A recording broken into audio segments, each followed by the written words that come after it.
नमस्कार सगळ्यांना. रसोई regular with विनीतामध्ये तुमचं स्वागत आहे. तर इथं बघू शकता तुम्ही मस्त जाळीदार असा आपला हा ढोकळा बनवून तयार झालेला हा ढोकळा मी घरीच प्रीमिक्स तयार करून बनवलेला आहे.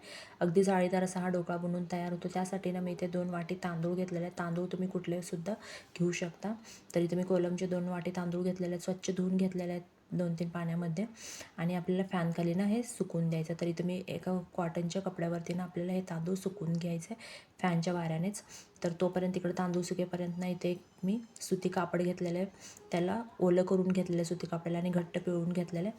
त्यामध्ये ना इथे 2 वाटी मी हरभऱ्याची डाळ घेतलेली आहे. ज्या वाटीने आपण तांदूळ घेतलेले आहेत त्याच वाटीने ना मी इथे हरभऱ्याची डाळ घेतलेली आहे. आपल्याला तांदूळ कसं धुतला तसं डाळ धुता येणार नाही, म्हणून मी इथं ओल्या कपड्यामध्ये ना हे स्वच्छ हरभऱ्याची डाळ आपल्याला पुसून घ्यायचं आहे. तर अशा पद्धतीने मी पुसून घेतलेलं आहे. त्याच वाटीने मी इथे 1 वाटी मुगाची डाळ घेतलेली आहे, तेही आपल्याला स्वच्छ पुसून घ्यायचं आहे.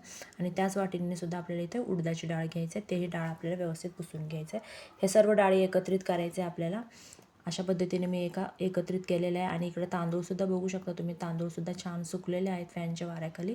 ते तांदूळसुद्धा ह्यामध्ये आपल्याला मिक्स करायचे आणि दळायला द्यायचे, म्हणजे छोट्या गिरणीमध्ये मी इथे दळून घेतलेलं आहे. तर अशा पद्धतीने इथे पूर्ण तांदूळ डाळ एकत्रित केलेलं आहे आणि अशा पद्धतीने ना मी इथे दळून आणलेलं आहे, बघू शकता तुम्ही.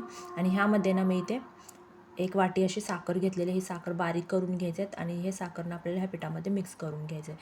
आणि इथे मी 25 ग्रॅम सॅट्रिक ॲसिड घेतलेलं आहे, ज्याला आपण लिंबूसत्व म्हणतो. आणि 25 ग्रॅम ना मी इथे खायचा सोडा घेतलेला आहे. हे सर्व एकत्रित मिक्स करून घ्यायचे आपल्याला आणि चाळून घ्यायचं आपल्याला हे पीठ सर्व एकत्रित. अशा पद्धतीने ना मी इथे हे सर्व एकत्रित चाळून घेते आणि एका कॅरीबॅगमध्ये काढून ना आपण हे फ्रीजमध्ये स्टोअर करून सुद्धा ठेवू शकतो. आणि जेव्हा आपल्याला ढोकळा खायचं मन होईल ना, तेव्हा थोडंसं आपल्याला जेव्हा लागेल तेवढं आपण पीठ घेऊन ना त्याचं बॅटर तयार करून आपण ढोकळा बनवू शकतो.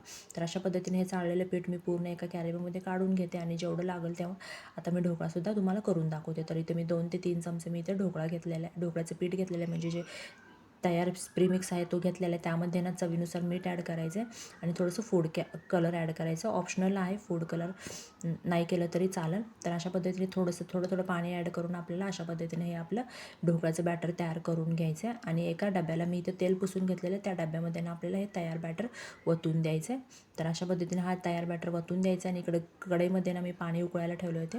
अशा पद्धतीने प्लेट झाकून आपल्याला वाफवून घ्यायचं आहे. तर इथं आपला ढोकळा बनवून तयार झालेला आहे. थंड झाल्यानंतर एका प्लेटवरती काढून घ्यायचं आहे.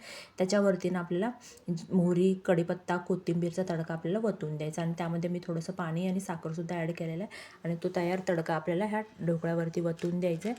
अशा पद्धतीने ना आपला हा ढोकळा बनवून तयार झालेला. अशा पद्धतीने हा प्रीमिक्सचा ढोकळा बनवून तयार झालेला. कसा वाटला तुम्हाला व्हिडिओ आवडला असेल तर व्हिडिओला लाईक करा आणि धन्यवाद.